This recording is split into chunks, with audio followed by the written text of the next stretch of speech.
നമുക്ക് സുഖകരമല്ലാത്ത, നമുക്ക് സഹനങ്ങൾ നൽകുന്ന സാഹചര്യങ്ങൾ നമ്മുടെ കുടുംബത്തിലോ സമൂഹത്തിലോ ഇടവകയിലോ നമ്മൾ ജോലി ചെയ്യുന്ന ഇടങ്ങളിലോ ഒക്കെ ഉണ്ടാകുമ്പോൾ ഓടിപ്പോകാം, അതിനെ കൺഫ്രണ്ട് ചെയ്യണ്ട എന്ന് ചിന്തിക്കുന്നതിൻ്റെ അപ്പുറത്തേക്ക് ആ സാഹചര്യത്തെ ഈശോ പറയുന്നതാണ്, നിങ്ങൾ അവിടെ തന്നെ താമസിക്കുക.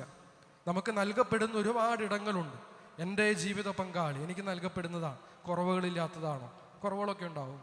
ആ കുറവുകൾ മനസ്സിലാക്കിക്കൊണ്ട് സ്നേഹിക്കുക എന്ന് പറഞ്ഞാൽ ഞാൻ സ്നേഹിക്കുന്ന ആളുടെ നല്ല കാര്യങ്ങളെ മാത്രം സ്നേഹിക്കുക എന്നുള്ളതല്ല, അത് സ്നേഹമല്ല.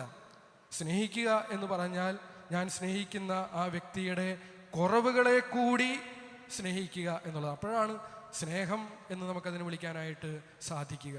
അപ്പം അതുകൊണ്ട് നമുക്ക് നൽകപ്പെടുന്ന ഇടങ്ങൾ, അത് എൻ്റെ ജീവിത പങ്കാളിയാകാം, എൻ്റെ മക്കളാവാം. ചിലപ്പോൾ മക്കൾ നമ്മൾ വിചാരിക്കുന്ന രീതിയിലൊന്നും വളർന്നു വരില്ല. അല്ലെങ്കിൽ നമ്മുടെ മാതാപിതാക്കളായിരിക്കാം.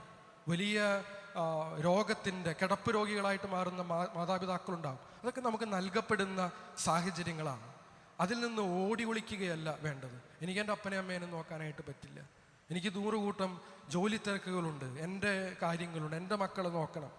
അങ്ങനെ ചിന്തിക്കുമ്പോൾ ഈശോ പറയുന്ന നീ അവിടെ തന്നെ താമസിക്കുക എന്നുള്ള ആ സുവിശേഷ സന്ദേശം മറക്കുന്ന മനുഷ്യനായിട്ട് നമ്മൾ മാറുകയാണ്. അങ്ങനെ ഓടിപ്പോകാനായിട്ടുള്ളവരല്ല, അവിടെ തന്നെ ആയിരിക്കുക. എൻ്റെ പ്രായമായ കിടപ്പ് രോഗികളായിട്ടുള്ള മാതാപിതാക്കളോടൊപ്പം ആയിരിക്കുക, അതാണ് അവിടെ തന്നെ താമസിക്കുക എന്ന് ഈശോ പറയുമ്പോൾ അർത്ഥമാക്കുന്നത്. അങ്ങനെ നമുക്ക് നൽകപ്പെടുന്ന ഇടങ്ങൾ, ആ ഇടങ്ങൾ, അവിടുത്തെ കുറവുകൾ, ആ കുറവുകൾ കാണുമ്പോൾ അവിടെ നിന്ന് ഇറങ്ങിപ്പോവുകയല്ല, അവിടെ തന്നെ ആയിരുന്നതുകൊണ്ട് ആ കുറവുകളിലൂടെ സഞ്ചരിക്കുമ്പോൾ നമുക്ക് ലഭിക്കുന്ന ജീവിതത്തിൻ്റെ ആധികാരികത കൊണ്ട് ആ കുറവുകളെ തിരുത്താനായിട്ട് സാധിക്കുന്ന, അതാണ് സുവിശേഷ പ്രഘോഷണം. ആ ബന്ധങ്ങളിലൂടെ ആ കുറവുകളെ നികത്താനായിട്ട് പരിശ്രമിക്കുന്ന യഥാർത്ഥ സുവിശേഷകരായി ഈശോ വിഭാവനം ചെയ്യുന്ന, ഈശോ അയച്ച ആ ശിഷ്യന്മാരോട് ഈശോ ആവശ്യപ്പെട്ട ആ സുവിശേഷ പ്രഘോഷണം നടത്താനായിട്ട് നമുക്ക് സാധിക്കട്ടെ.